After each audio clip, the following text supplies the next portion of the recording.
Hey guys, Michael Murphy, the Jacksonville Piano Man here. I'm just going to talk to you real quickly today while I vamp a little bit so I can get my thoughts straight about the best way to become a really good piano player. And it's going to sound simple, it's going to sound kind of duh, but it also is just going to confirm some of those things that you thought about, maybe just seal up some of those assumptions that you had. And here it is. The best way to become a really good piano player is to do it a lot. To be able to do it a lot, the best way is to get paid to do it. Interesting, huh? I know it seems pretty duh, but I'm telling you, this is the way to go about doing it, okay? So how do you go about getting paid to be able to play piano, all right? So if you've already been studying for a while, and for those of you who are my students, you know this, especially if you're a black note. Once you reach black note, you know that you now understand enough to be able to play out of the fake books, especially the Easy Fake Book series by Hal Leonard, a whole bunch of books that are there. And because you understand how to just read a simple melody and apply the 4 techniques to your left hand, you guys understand that you can play over hundreds of songs that you've never even played before. So now what you want to be able to do is play those just simple fake book songs for background music. So the first place to start is to go play background music for places such as retirement communities, nursing homes, assisted living homes, some country clubs where it's just them eating dinner or maybe talking in the background, some restaurants or coffee houses even. Now the best thing to do is go and start off by just playing the background music with the lead sheets. Eventually, if you can go and sing and play, absolutely, you will make 3 times to 5 times more money when you sing and play. However, you don't want to sing and play if people are trying to enjoy a meal, if they're trying to enjoy a conversation. You singing is just adding an extra element into their ear. So starting off by just playing background music is the ideal thing to do. Let's talk real quickly about those retirement communities. So you have retirement communities, which are usually like 55 plus. They're very aware, they're very energetic, they're fun to entertain to if you're singing and playing. Next, you also have independent living. Independent living is just a little bit step above, where basically they might be a little bit more elderly, but they're still there and aware and having fun with you.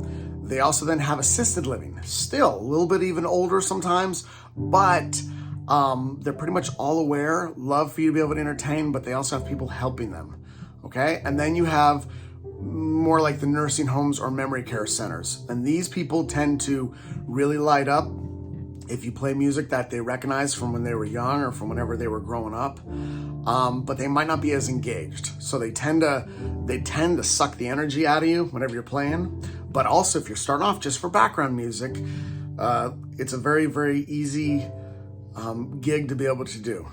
Next thing you want to be able to do in order to be able to play at such a place as these communities or even some of the restaurants where you're just playing background music is to find the right price. Now, one of the best things I suggest you do is go even take a Business 101 class. I got my bachelor's in business from the University of North Florida, and they really did a great job of just teaching me the fundamentals of business, which for those of you who know about Beethoven and Mozart did not understand business very well, and he actually, in fact, died considerably poor. Beethoven understood business, and they actually even know where he is buried. So just taking a few business classes will help you understand how to balance what you're trying to do, money and your art, okay? So one of the things you discover is something called opportunity cost, and that's what you're giving up for your time. So of course you want to be playing piano and you want to get better. So you want to be able to do it a lot. Most gigs are 2 to 4 hours long. So let's just go to the average of a 3-hour gig. You just spent 3 hours playing piano and you're just getting better and better because that was 3 hours of kind of practice, just like a video game. You didn't really practice something over and over, but you're just playing music. But you just did 3 hours of it, and therefore you're 3 hours better. So virtually, if you could even go play for somebody for free, that's what you're looking for, okay? But as an incentive, the money will actually make you want to do it more and more. So if you consider that right now on a Thursday night, you are not making any money, well then any gig that was willing to pay you $5 an hour, that's something better than what you were making before. Now the question is, all right, well, how much could I charge? Can I get away with $100 an hour? And eventually when you get good enough, yes, you can end up making, usually average gigs now pay between $40 to $150 an hour, at least around in the Florida or Northeast Florida area, okay? But as a good starting number for you, I would definitely say the lowest you probably should go is $25 an hour. This is the year 2023. That still is pretty darn low, but you probably will get a gig on a regular basis, especially if it's a gig at like a restaurant where you can go ahead and get tips.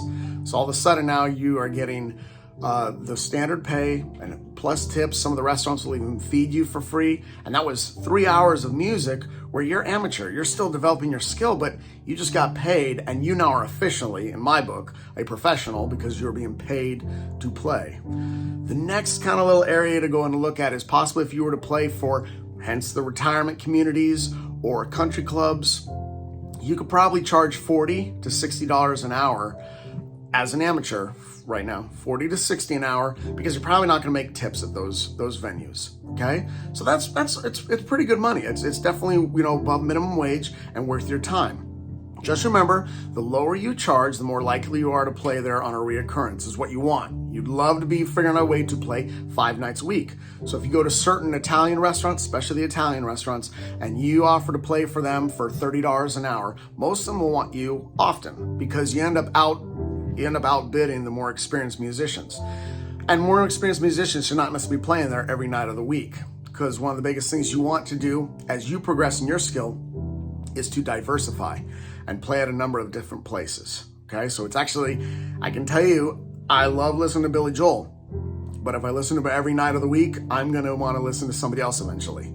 So it's the same thing with you. You don't want to gild that lily and be at a place too often. I did it, and I bled it as long as I can. If you get it, definitely do it as much as you can. But eventually, as you level up, you want to go and diversify. But for right now, if you can play at a place 5 nights a week, great. Okay? So like I said, for the restaurants, you can be looking between probably $25 or $30 to $45 or $50 an hour. Okay, I would suggest, though, if you're amateur and you're just playing background music, I think $30 is a pretty fair price even for today. You will find yourself then also probably upsetting some other musicians who are competing with you. But just remember, this is business. Unless they threaten you with violence, you go ahead and do what's in the best interest of your business. And that means your opportunity costs, what it's worth to you, and what it takes to get you in the door playing background music. That being said, you can go and watch my videos, you can contact me, but when you do get a gig, do not botch it. Because if you do play poorly and then all of a sudden customers complain, or that restaurant owner just thinks, you're not cut enough, they probably won't have you back even in a year when you are better. So make sure that you are up to par. If you do want any other questions regarding, hey, how do I know when I'm ready? I can go ahead and evaluate you playing. You can go and comment, or go to my website, JacksonvillePianoMan.com. I'll go ahead and evaluate you, how you do, and let you know where I think you stand. Let's just go back though to pricing real quickly. Restaurants, like I said, your previous prices. For country clubs, you could look at between $50 to $75 to $100 an hour to play background music for them, especially if they don't tip, because a lot of times they don't want people to have to feel obligated tipping. So you can ask for a higher price. When it comes down to playing background music for the retirement communities, you could definitely charge between $50 to $100 an hour. And usually they'll just book you for 1 hour, but especially if you're just playing background music or something like that for them, that's a pretty fair price. You will not be playing those as frequently though. So if you offer maybe to play at a retirement community for every night of the week and say you'll play for $30 for the hour, well, at least you just got 5 nights a week just playing while they eat dinner, and you just acquired 15 hours worth of playing, so you're 15 hours better, and you just acquired some money as well.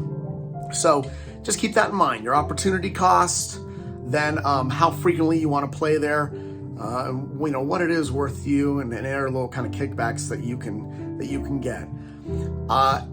If you then feel confident after you played at those places just for probably, I'd say, a month to half a year, then I would definitely pick up some of those private parties. If they're background, a lot of times I was looking for a background piano player to play behind people while they're eating and socializing. Great opportunity. As you become more skilled, you'll learn how to profile your crowd and make sure you're playing stuff that they will enjoy, or music that actually, if it's a snappy party, jazz standards and bouncy music tends to be the kind of stuff that makes a party sound even the way it's supposed to. It just sounds like people can still talk because there's holes in it, inside the melody, but it's bouncy, so it feels like a party. Versus if it was like a romantic evening and you'd want to go and play some just nice flowy, ballads or 1970s love songs, kind of things like that. But once your skills up high enough, I definitely suggest start branching out into the private gigs for background music.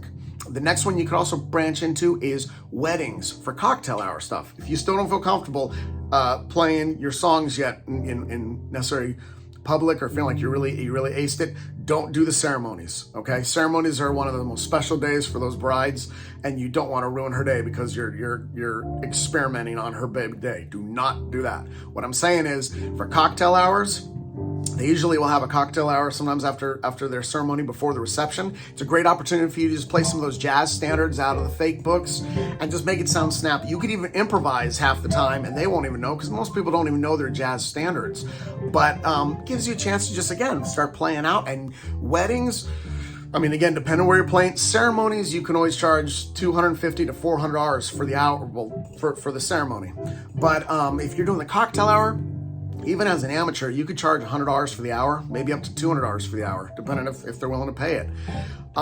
If you are a skilled musician and you're more of a veteran, you can go and reach out to me again. Contact me. I'll go and share kind of some of the things I know. I'll put up another video for you more advanced students or advanced musicians. But the big thing I just want you to get from this is that number one thing. If you want to become a better piano player and do it quickly, then just like a video game, do it now. Remember, when I get my students, I tell their parents, I'll bet you didn't pay for video game lessons for your child, and yet look at how good your child is on video games. Piano's the same thing. It's the olden day video game system. So if you understand the fundamentals and about how to play, well, then obviously the more you play, the better you'll get. Not just practice. Practice is working on a technique repetitively for a short amount of time, but doing it perfectly and well focused. Playing is what we do even on video games and stuff, and we get very good with that. So the more that you can play, the faster you'll level up. The more likely you are to play is if you're getting paid for it. The more likely you are to get paid for it is if you charge a lower rate, and if you go find those gigs where they're just really looking for some nice background music, someplace that you feel like, wow, they're not really even paying attention to me, but look at how much I'm playing. If you have any other questions or anything you'd like to let me know, please reach out through my website, JacksonvillePianoMan.com. Comment on the video below. I'd love to be able to help you guys in whatever else I can. With just the kind of experience I had in my life that brought me to being where I am now. Have a good day.